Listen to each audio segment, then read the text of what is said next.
Selamat pagi, salam sehat, tetap semangat. Perkenalkan, saya Bu Francisca.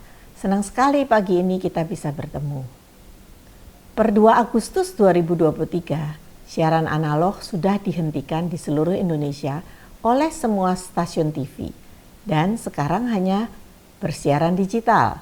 Demikian berita dari kompas.com. Apa sih sebetulnya rangkaian digital? Mengapa siaran TV analog yang sudah 60 tahun digunakan di Indonesia harus diganti menjadi siaran TV digital?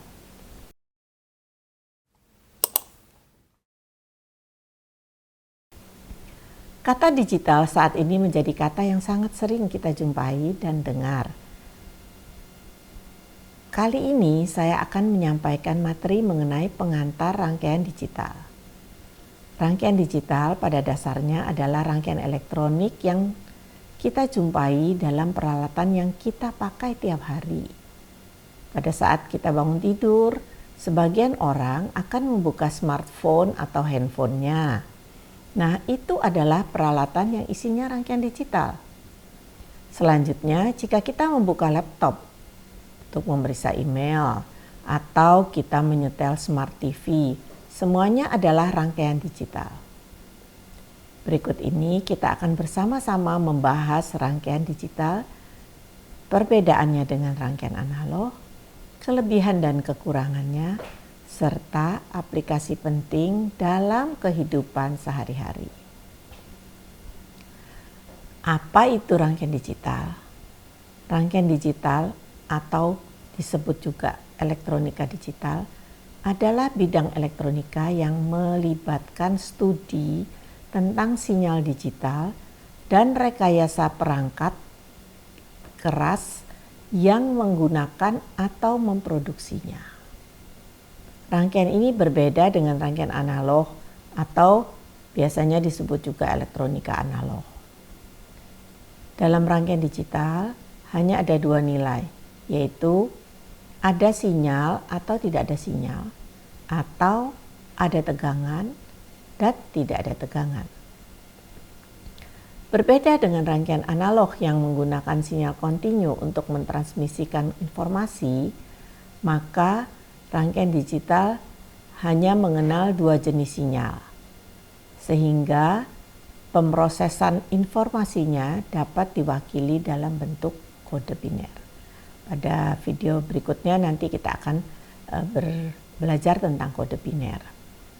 Lalu perbedaan antara rangkaian digital dan rangkaian analog ditinjau dari tiga hal, yaitu representasi, presisi, dan manipulasi.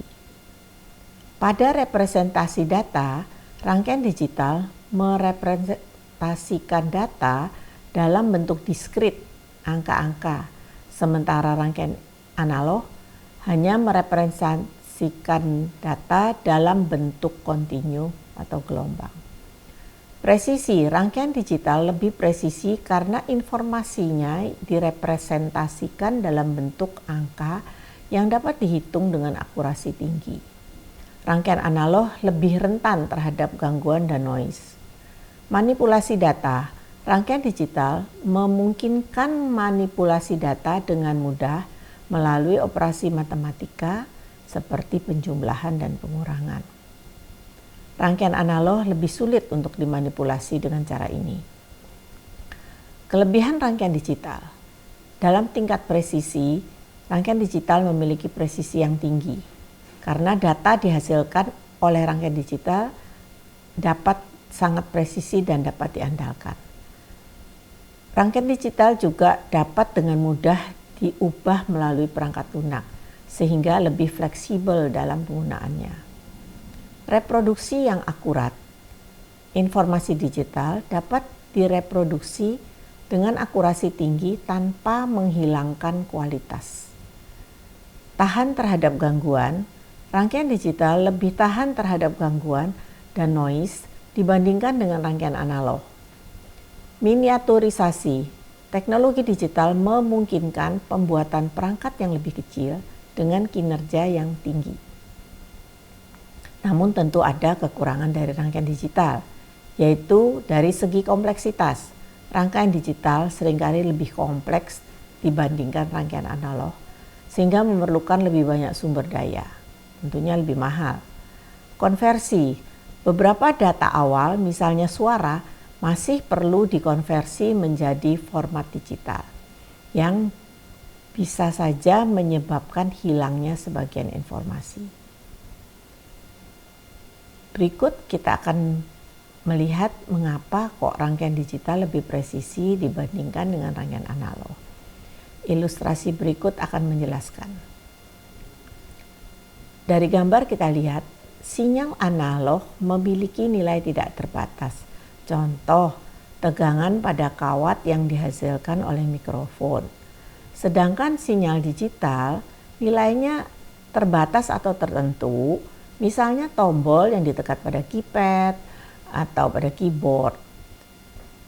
Dari gambar terlihat bahwa jika sinyal asli, sinyal analog dikirim dengan cara analog, maka akan kesulitan untuk mendeteksi apakah sinyal yang diterima itu sama dengan sinyal yang dikirim. Lewat tegangannya atau level tegangannya tidak dapat disimpan, disalin atau ditransmisikan dengan sempurna. Namun jika dilakukan digitisasi, artinya didigitalkan, maka memungkinkan sinyal dapat disimpan, disalin, ditransmisikan dengan jauh lebih baik dibandingkan sinyal analog. Mengapa hal ini bisa terjadi? Perhatikan gambar berikut. Sinyal analog yang akan dikirimkan itu didigitisasi atau istilahnya disampling dengan sampling rate yang tinggi. Maka sinyal yang di-encode akan mendekati aslinya. Berikut adalah proses sampling pada rangkaian digital. Proses sampling adalah langkah penting dalam pengolahan sinyal digital yang melibatkan pengambilan sampel dari sinyal analog secara periodik untuk mengubahnya menjadi representasi digital. Ini adalah langkah kunci dalam konversi sinyal analog menjadi digital. Proses ini terjadi dalam beberapa tahap.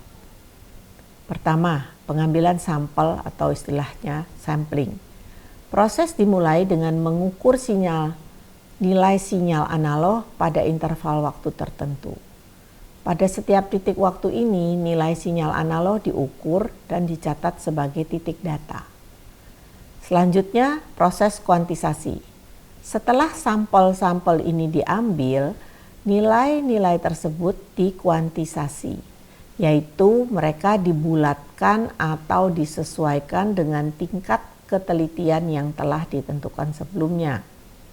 Hasilnya adalah representasi diskrit dan nilai-nilai sinyal. Selanjutnya, proses encoding.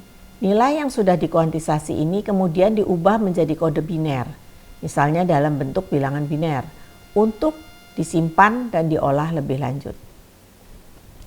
Sampling rate atau frekuensi sampling dikenal sebagai parameter kunci dalam proses sampling.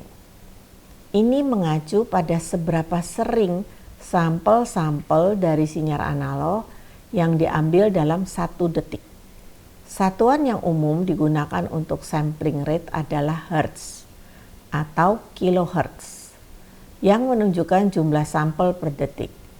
Misalnya, jika Anda memiliki sinyal dengan frekuensi sampling sebesar 44,1 kHz, ini artinya ada 44.100 sampel diambil setiap detik. Semakin tinggi frekuensi sampling, semakin baik representasi digital yang dapat diperoleh dari sinyal analog asli. Tetapi juga memerlukan lebih banyak penyimpanan dan pemrosesan data. Keputusan terkait dengan frekuensi sampling harus hati-hati dipertimbangkan, karena sampling rate yang terlalu rendah dapat mengakibatkan kehilangan informasi yang penting dari sinyal asli. Sedangkan sampling rate yang terlalu tinggi membutuhkan sumber daya yang signifikan dan tentunya menjadi mahal.